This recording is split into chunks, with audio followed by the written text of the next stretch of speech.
Hi everyone, कैसे हो आप लोग। मैं विकास कुमार आप सभी लोगों को आपके अपने यूट्यूब चैनल मैथ पावर पे दिल से स्वागत करता हूं। दोस्तों, आज के इस क्लास में डिस्कस करने वाले हैं द्विघात समीकरण के बारे में। और द्विघात समीकरण से रिलेटेड जितने सारे 5 नंबरी क्वेश्चन है, मैं उन सारे क्वेश्चन को एक एक करके आप लोग को बताऊंगा। आप लोग वीडियो के अंत तक जरूर बने रहिएगा। चलिए देखते हैं पहला नंबर क्वेश्चन क्या कह रहा है।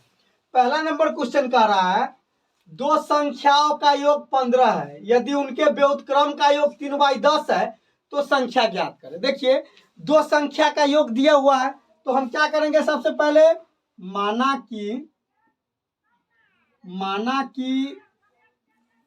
पहली संख्या बराबर x है। पहली संख्या क्या है जी, x है। कोई दिक्कत? तो इसीलिए दूसरी कितना हो जाएगा जी, दूसरी संख्या क्या हो जाएगा, तो 15 माइनस एक्स। क्यों? क्योंकि इस दोनों का योग क्या दिया हुआ है, 15। तो इसीलिए अब देखिए, अब क्या कह रहा है कि इस दोनों संख्या का व्युत्क्रम का योग, व्युत्क्रम का है तो उल्टा। अब देखिए, तो 1/x प्लस 1/15 माइनस एक्स बराबर क्या दिया हुआ है, 3/10। कोई दिक्कत? अब जरा ध्यान से देखिएगा, यहाँ इस दोनों का हम लोग एलसीएम ले लिए तो x इंटू 15 माइनस एक्स, ठीक है। अब x से x खत्म तो 15 minus x plus 15 minus x से यह खत्म तो x अब बराबर 3/10। अब यह x से यह x खत्म तो ऊपर क्या बच गया जी, 15। अब बटे इससे इसमें गुना कर दीजिए तो 15x माइनस एक्स स्क्वायर बराबर 3/10। तो 3 पचे 15। कोई दिक्कत? अब क्रॉस गुना कर लीजिए, तो क्रॉस गुना कीजिएगा तो 10 पचे 50 बराबर 15x माइनस एक्स स्क्वायर। कोई दिक्कत? अब इस सब को इधर ले आइए तो एक्स स्क्वायर प्लस में 15x प्लस में और 15x माइनस में न हो जाएगा, इधर लाइएगा तो माइनस में, और 50 प्लस है तो 50 बराबर 0। अब इसके बाद इसको क्या करेंगे, फर्स्ट इंटू लास्ट पे तोड़ लेंगे। फर्स्ट इंटू लास्ट पे तोड़ लीजिए तो एक्स स्क्वायर तो ठीक है, इसको हम लिख सकते हैं -10x माइनस 5x और प्लस 50 बराबर 0। कोई दिक्कत? अब इस दोनों में x कॉमन ले लीजिए तो x माइनस 10 और -5 इसमें कॉमन ले लीजिए तो x माइनस 10 बराबर 0। अब x माइनस 5 एक बॉक्स में और x माइनस 10 एक बॉक्स में। कोई दिक्कत? अब जरा ध्यान से देखिएगा तो x माइनस 5 बराबर एक बार 0 हो जाएगा और x माइनस 10 बराबर एक बार 0 हो जाएगा। तो x बराबर कितना आ गया जी, +5 और x बराबर क्या आ गया, +10। अब देखिए, तो इसीलिए संख्या क्या होगा जी, संख्या क्या होगा, 5 और 10। कोई दिक्कत है? वह संख्या क्या हो सकता है, 5 और 10। 5 रखिएगा फिर भी कोई बात नहीं है, 10 रखिएगा फिर भी कोई बात नहीं है, दोनों क्या हो जाएगा, 5 या 10 आंसर। चलिए अगला क्वेश्चन देखते हैं। अब देखिए दूसरा नंबर क्वेश्चन क्या कह रहा है, क्या एक ऐसी आम की बगिया बनाना संभव है जिसकी लंबाई चौड़ाई से दुगुनी है और उसका क्षेत्रफल 800 मीटर स्क्वायर है हो, यदि है तो उसका लंबाई और चौड़ाई ज्ञात कीजिए। देखिए, एक जो है ना आम का बगीचा है, बागिया है, जिसका लंबाई और चौड़ाई दिया हुआ है और क्षेत्रफल भी दिया हुआ है, तो लंबाई और चौड़ाई हमको ज्ञात करना है। तो देखिए यहाँ पहले ध्यान से क्या करेंगे, हम पहले माना कि बगिया का इसमें दिया क्या हुआ है जी, जिसकी लंबाई चौड़ाई से न दुगुनी है, तो बगिया का चौड़ाई क्या हो जाएगा जी, x मीटर। मान लिए x मीटर है, ठीक।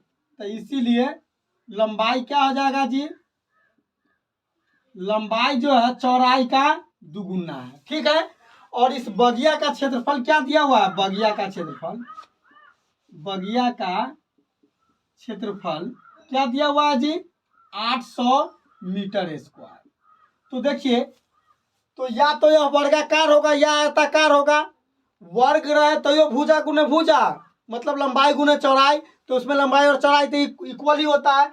इसका मतलब यह अलग अलग है लंबाई और चौड़ाई, इसका मतलब यह आयत है, तो इसीलिए लंबाई गुने चौड़ाई तो एक्स गुने 2x बराबर 800। कोई दिक्कत? यहाँ 2x² बराबर 800, 2 से काट दिए 400 मरतबे, तो x² बराबर कितना आ गया 400। तो x बराबर क्या हो जाएगा प्लस माइनस रूट अंडर 400, और x बराबर क्या हो जाएगा जी, इसका वर्गमूल निकालेंगे तो प्लस माइनस 20। तो इसीलिए x का एक वैल्यू क्या आ जाएगा प्लस 20, और एक क्या हो जाएगा x का एक वैल्यू माइनस 20। तो किसी भी चीज का लंबाई, चौड़ाई, ऊंचाई, आयतन, क्षेत्रफल माइनस में नहीं होता है, तो यह असंभव हो जाएगा, असंभव। तो इसीलिए क्या हो जाएगा बगिया का चौड़ाई क्या हो जाएगा जी 20 मीटर, और लंबाई 2x तो 40 मीटर। बताइए, जरा सा भी प्रॉब्लम है समझने में? चलिए अगला क्वेश्चन देखते हैं। अब तीसरा नंबर क्वेश्चन देखिए, बहुत ही लाजवाब क्वेश्चन है। कह रहा है एक बोट जिसकी स्थिर जल में चाल 18 किलोमीटर पर घंटा है, 24 किलोमीटर धारा के प्रतिकूल जाने में, वह दूरी धारा के अनुकूल जाने की अपेक्षा 1 घंटा अधिक लेती है, तो धारा की चाल ज्ञात करें। देखिए, सबसे पहले आप धारा के चाल पहले पता कर लीजिए। आप मान लीजिए, तो माना कि धारा की चाल क्या है जी x किलोमीटर पर घंटा है। धारा की चाल क्या है x किलोमीटर पर घंटा है, ठीक है। और नाव की चाल मतलब बोट की चाल क्या दिया हुआ है, बोट की चाल क्या दिया हुआ है 18 किलोमीटर पर घंटा, मतलब धारा की चाल मान ली और बोट की चाल तो दिया हुआ है। अब जरा ध्यान से देखिए, अब जो है धारा के दिशा में, और मतलब क्या कहता है 24 किलोमीटर धारा के प्रतिकूल जाने में, धारा के प्रतिकूल मतलब जिधर पानी जा रहा है ना उधर नहीं, उससे मतलब विपरीत दिशा में आने पर, प्रतिकूल मतलब विपरीत दिशा में आने पर 24 किलोमीटर की प्रति जाने पर वह जो है ना, जो इधर से जाता है धारा के अनुकूल, तो उसके अपेक्षा 1 घंटा कम लगता है। तो मतलब कुल दूरी क्या है, कुल दूरी क्या है जी 24 किलोमीटर, ठीक है। तो अब देखिए, अगर यह धारा के दिशा में जाता है तब कितना समय लगता है इसको, तो धारा के दिशा में जाने पर लगा समय मान लीजिए, यहाँ अभी बड़का T1 मान लीजिए ना, इसको T1 रहा होगा। धारा के दिशा में जाने पर लगा समय T1, तो समय धारा के दिशा में, तो नाव की चाल और धारा की चाल दोनों जुड़ जाएगा, समय बराबर दूरी बटे चाल, तो दूरी 24, और यह दोनों जुड़ जाएगा। क्या क्या जुड़ जाएगा, तो नाव की चाल और धारा की चाल, तो नाव की चाल 18 प्लस x, यह जुट गया, इतना घंटा लग गया, इतना घंटा। अब देखिए, अब धारा के विपरीत जाने में लगा समय। अब जरा ध्यान से देखिए, तो क्या हो जाएगा जी, लगा समय मान लीजिए यहाँ क्या रहा होगा T2, तो समय बराबर दूरी बटे चाल, तो दूरी ठीक है, और विपरीत दिशा में जब ये आएगा तो नाव के चाल में से धारा के चाल घट जाएगा, तो 18 माइनस x घंटा, ठीक। तो प्रश्न से अब क्वेश्चन क्या कर रहा है कि धारा के जो मतलब विपरीत दिशा में जाता है ना, वहां 1 घंटा समय अधिक लेता है, ठीक है। तो कहने का मतलब है T1 माइनस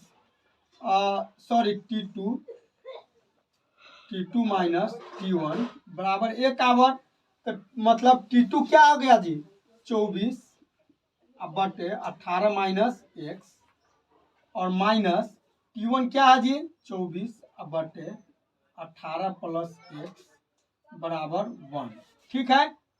अब यहाँ जरा ध्यान से देखिए, 24 कॉमन ले लीजिए, तो क्या हो जाएगा जी 1/18 माइनस x, और माइनस 1/18 प्लस x, कोई दिक्कत, बराबर 1। अब यहाँ जरा ध्यान से देखिएगा आप लोग। अब 24 तो ठीक है, ठीक है। अब यहाँ 18 minus x, 18 plus x, 18 minus x into 18 plus x, LCM ले लिए तो 18 माइनस एक्स से यह खत्म हो जाएगा, तो 18 प्लस एक्स बचेगा, और माइनस यहाँ यह 18 प्लस एक्स से खत्म, तो 18 माइनस एक्स होगा, तो माइनस से गुना कर लेंगे, तो माइनस 18 प्लस एक्स, ठीक, बराबर क्या है जी, 1। क्या है, 1। अब जरा ध्यान से देखिए, तो 18 से 18 खत्म, तो 24 इंटू एक्स और एक्स 2x, अब बटे यह a माइनस बी और a प्लस बी, तो a square minus b square बराबर 1। अब जरा ध्यान, अब देखिए यहाँ क्या करेंगे, अब जो है इस दोनों को क्रॉस गुना कर लीजिए, तो 24 गुना 48x बराबर 18 का स्क्वायर कर दीजिएगा तो कितना हो जाएगा जी, और 18 का स्क्वायर कीजिएगा तो 324, 324 और माइनस एक्स स्क्वायर, 18 का स्क्वायर 324, और ठीक है। अब देखिए तो इस सब को भी इधर खींच लीजिए, तो एक्स स्क्वायर प्लस में और 48x प्लस में, और यहाँ हो जाएगा माइनस 324 बराबर 0। तो दिक्कत है। अब देखिए, अब इस दोनों को फर्स्ट इंटू लास्ट पे तोड़िए, फर्स्ट इंटू लास्ट पे तोड़िएगा तो x square plus 54x minus 6x minus 324 बराबर 0। एक सेकेंड, 6 चौक 24 के 4 हासिल 2, 6 पंजे 30 2 32, ठीक है। अब देखिए तो x कॉमन ले लीजिए इसमें से, तो x प्लस 54 और इसमें से 6 कॉमन ले लीजिए, तो x प्लस 54, कोई दिक्कत, बराबर 0। अब देखिए तो x माइनस 6 एक बॉक्स में और x प्लस 54 एक बॉक्स में बराबर 0। अब यहाँ क्या करेंगे, x माइनस 6 को 0 के बराबर कर दिए और x प्लस 54 को 0 के बराबर कर दिए, कोई दिक्कत। अब x बराबर यहाँ क्या हो जाएगा जी, प्लस 6 और x बराबर माइनस 6, तो किसी भी चीज का चाल माइनस में नहीं होता, तो यह असंभव हो जाएगा, असंभव। तो इसीलिए किस चीज, धारा के चाल माने थे ना, तो धारा की चाल बराबर 6 किलोमीटर पर घंटा है। धारा के चाल कितना हो जाएगा जी, 6 किलोमीटर पर घंटा। तो हम उम्मीद करते हैं कि आज का क्लास आप लोग को बहुत ही बढ़िया ढंग से समझ में आएगा। वीडियो देखने के लिए दिल से धन्यवाद।